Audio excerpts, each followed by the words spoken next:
Assalamualaikum warahmatullahi wabarakatuh. Selamat datang kembali di channel Belajar Geo.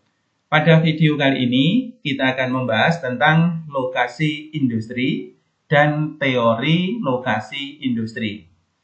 Namun sebelum menyaksikan lebih lanjut, bagi yang belum silahkan subscribe, like, dan juga bunyikan tanda lonceng agar kalian mendapatkan notifikasi terbaru dari channel Belajar Geo saat ada materi yang terbaru.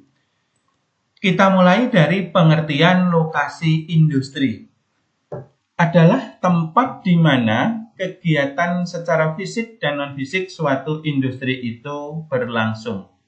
Beberapa faktor penentu dari lokasi industri antara lain adalah bahan mentah atau bahan baku, tenaga kerja, modal, pasar, jaringan transportasi, sumber energi, keadaan politik, dan keamanan dari suatu wilayah.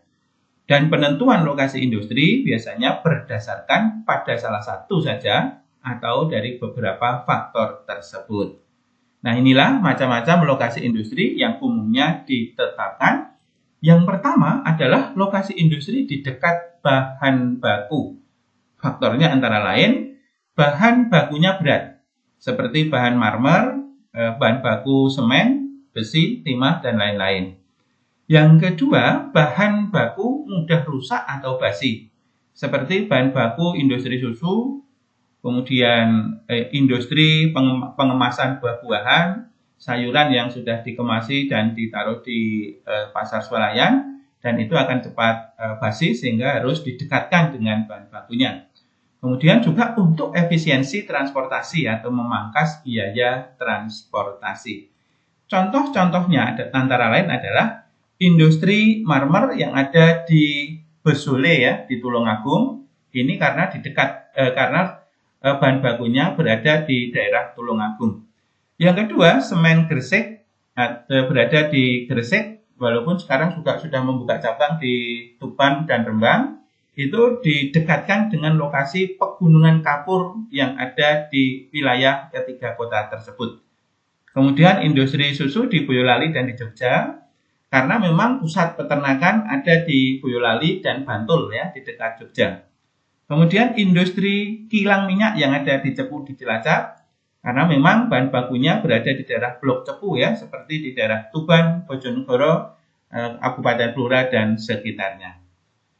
Yang kedua adalah lokasi industri yang dekat dengan tenaga kerja, manpower oriented industry. Faktor penyebabnya adalah membutuhkan banyak tenaga kerja, dan ini bersifat industri padat karya. Kemudian tidak menggunakan mesin-mesin berat, kemudian limbah industri tidak berbahaya, tidak terlalu berbahaya bagi manusia.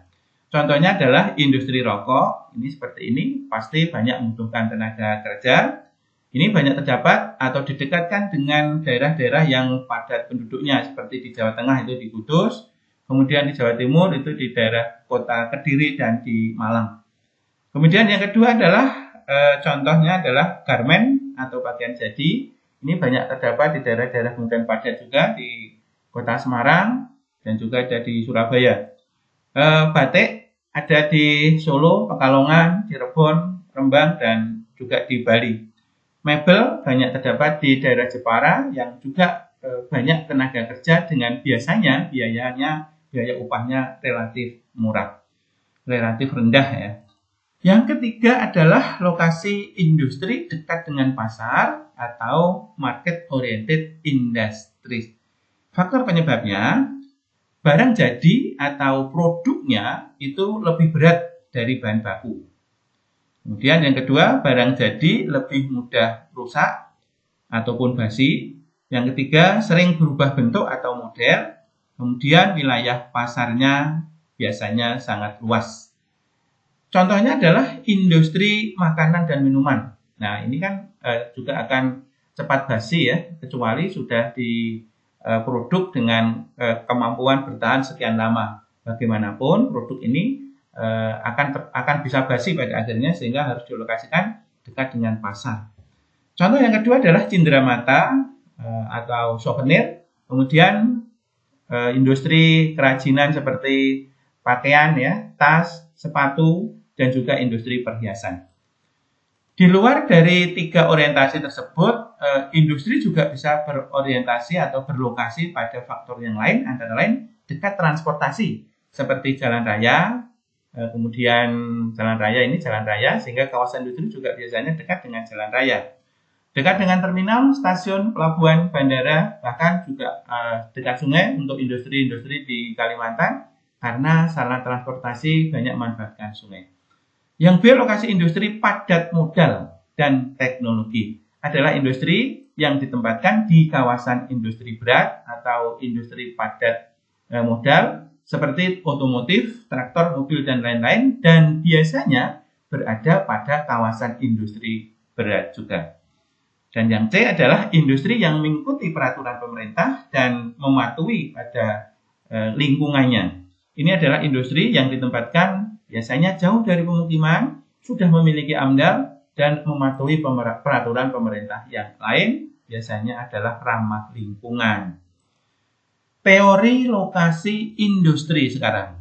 Kita mulai yang pertama adalah teori lokasi Alfred Weber pada tahun 1909. Dia mengatakan bahwa pemilihan lokasi industri yang baik itu ditentukan berdasarkan biaya paling minimal atau paling murah. Least cost location, yaitu biaya produksi yang paling rendah adalah berasal dari biaya penjumlahan, biaya transportasi, dan tenaga kerja yang paling rendah. Itulah lokasi industri yang terbaik. Kenapa demikian? Karena biaya produksi yang rendah akan menghasilkan keuntungan maksimum, itu menurut Weber. Faktor yang mempengaruhi lokasi industri yang pertama adalah hanya ada satu jenis transportasi atau transportasinya itu sejenis. Yang kedua, lokasi pabrik atau produksi itu hanya satu tempat ya. Misalnya di sini kita simbolkan adalah P, dan ada beberapa lokasi bahan mentah yaitu S1 dan S2. M ini adalah market atau pasar.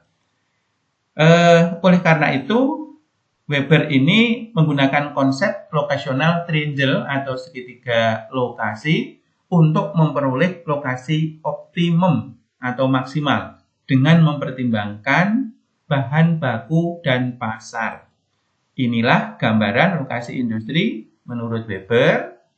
Ada segitiga dengan 3 potensi kemungkinan lokasinya, di mana M-nya ini adalah market atau pasar, R itu adalah raw material, ada R1, R2, berarti bahan baku yang pertama dan yang kedua. Dari sini, maka P atau lokasi biaya terendah, ya, itu ada 3 pilihan. P1 itu adalah berarti lokasi industri di tengah-tengah P1, itu apabila biaya angkutnya hanya didasarkan pada jarak. Sehingga yang penting jarak dari bahan baku dan ke pasar itu yang penting sama, itu P1. Namun lokasi industri bisa ditempatkan di P2, di dekat dengan bahan baku apabila biaya angkut bahan baku lebih mahal daripada barang jadi atau hasil industri.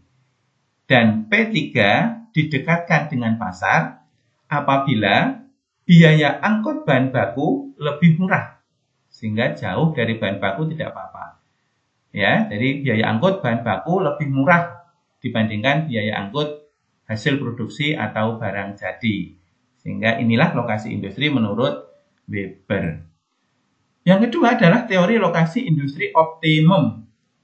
Adalah menurut August Schloss ya, ini adalah bahwa pemilihan lokasi industri ditentukan berdasarkan permintaan atau demand. Lokasi optimal industri adalah lokasi yang mampu menguasai pasar atau memperoleh penjualan terbesar. Dan si August Schloss ini menggunakan asumsi ya, teori market area, yaitu konsumen tersebar secara merata ke seluruh tempat. Karena itu dia menggunakan gambaran seperti yang digunakan teori Christaller, yaitu heksagonal atau segi 6. Karena ini menyerupai lingkaran. Ya. Dan daerah pemasaran yang sangat luas bila dikuasai, maka itu akan mencerminkan penguasaan pasar yang terluas. Bentuk persamaan permintaan dianggap sama. Ongkos angkut untuk setiap kesatuan produksi dan jarak adalah sama. Gambaran ini, heksagonal ini, mampu menjangkau wilayah pemukiman, baik kawasan perkotaan yang mewakili kelompok masyarakat miskin sampai dengan kelompok masyarakat kaya. Inilah teori lokasi industri optimal menurut August Loss. Terima kasih atas perhatiannya. Mohon maaf atas segala kekurangan. Assalamualaikum warahmatullahi wabarakatuh.